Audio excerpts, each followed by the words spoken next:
Por que é tão difícil ganhar massa muscular?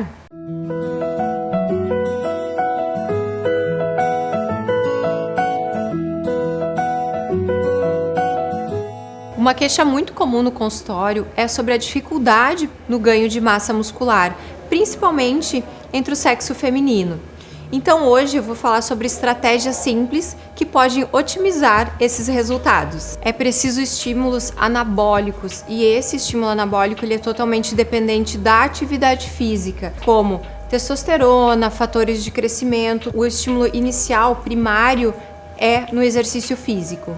Vou usar o exemplo da musculação. Poderia ser qualquer outra modalidade. Se ele é eficiente, ele tem que gerar as microlesões musculares para que a gente possa reparar essas microlesões para aí sim acontecer o processo de hipertrofia. Mas como que a gente corrige essas microlesões? Com a alimentação. Uma coisa que eu sempre falo é que a gente ganha massa muscular na cozinha. Porque sim, depende do treino, mas também depende da alimentação. Não importa se é suplementada a proteína X, Y ou algum composto nutricional. O importante é treinar bem e se alimentar para isso. Uma vez treinando bem, entra a alimentação para melhorar esse processo de hipertrofia.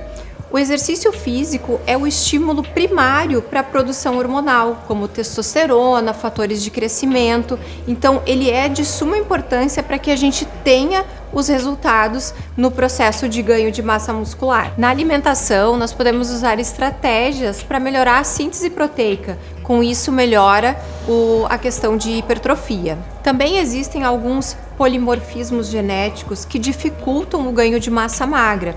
Aquelas pessoas bem magrinhas que comem, não engordam, ou treinam e não conseguem desenvolver massa magra, muitas vezes tem um fator genético que impossibilita esse ganho de massa magra. Essas alterações genéticas, elas atrapalham o anabolismo. Então o paciente acaba treinando, em vez de fazer uma hipertrofia, ele desenvolve um processo inflamatório e aí isso faz um catabolismo muscular, por isso que ele não consegue esse desenvolvimento de musculatura. Algumas patologias estão relacionadas com esses polimorfismos, como diabetes do tipo 2, algumas doenças autoimunes como a artrite, que já tem um processo inflamatório basal e com isso, durante a prática de atividade física, vai gerar um catabolismo muscular, por já ter esse processo inflamatório basal, antes do estímulo muscular. Não existe nada mais catabólico do que a falta de sono. É preciso dormir bem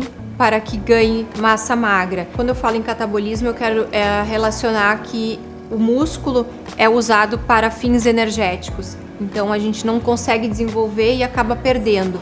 Durante a noite é que a gente faz o reparo do nosso corpo, a gente tem os estímulos hormonais durante a noite.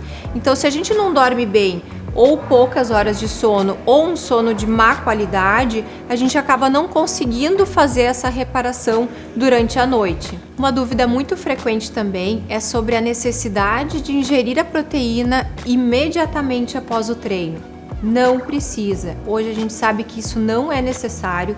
A gente tem 24 horas após o treino para fornecer para o nosso corpo de maneira equilibrada os macronutrientes, as proteínas, as gorduras boas e os carboidratos. Então não tem a necessidade de terminar o treino e sair correndo tomar aquele shake de proteína. Não precisa. Precisa fornecer ao longo do dia, das 24 horas sequentes, todos os nutrientes que o corpo precisa, até porque o corpo não precisa só de proteína. Quando falamos em dieta, existe a melhor dieta para hipertrofia? Não. A dieta precisa ser personalizada. Para se ter resultado, a gente tem que fazer tudo de acordo com o nosso organismo, com as nossas necessidades e com as nossas demandas. O que nós sabemos é que tem algumas coisas que atrapalham o processo de hipertrofia. Consumo de álcool, carboidratos refinados, açúcares, tudo isso, né, vai fazer um processo de retardar, de atrapalhar, de não deixar acontecer a hipertrofia. E quanto à suplementação, o que a gente pode usar para melhorar, para otimizar os resultados? Eu gosto muito de antioxidantes, como o ômega 3, onde a gente usaria no mínimo 1 grama de DHA por dia. A distribuição proteica tem que ser adequada, não adianta o pós-treino ou pré-treino, tem que ser distribuído ao longo do dia, café da manhã, almoço, lanche e jantar.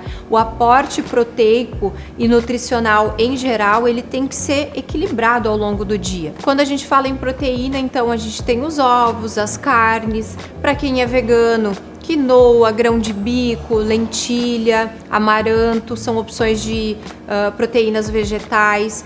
Além disso, também o tofu, que é a base de soja, mas ele tem um aporte proteico bem interessante. E depois da alimentação vem a suplementação de proteína, que a gente sabe que ela tem uma absorção mais rápida, mas principalmente por ter a praticidade de utilizar um whey protein ou uma proteína vegana ou até uma proteína à base de colágeno. Aqui estamos falando de proteína, mas a gente sabe da importância dos outros macronutrientes. Por quê?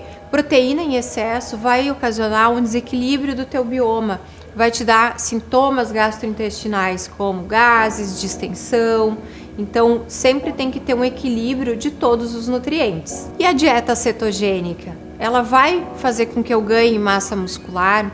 Eu gosto muito nessa estratégia de menos carboidrato, uma dieta do Mediterrâneo sem tubérculos, por exemplo. Então não pode faltar o aporte energético de gorduras boas, como o TCM, a base de coco, porque ele vai te dar esse aporte energético para que tu não use massa muscular como energia. Então, para tu não degradar o teu músculo no processo de hipertrofia. Além disso, estratégias antioxidantes que melhoram a detoxificação hepática, como a cúrcuma, o gengibre, a canela.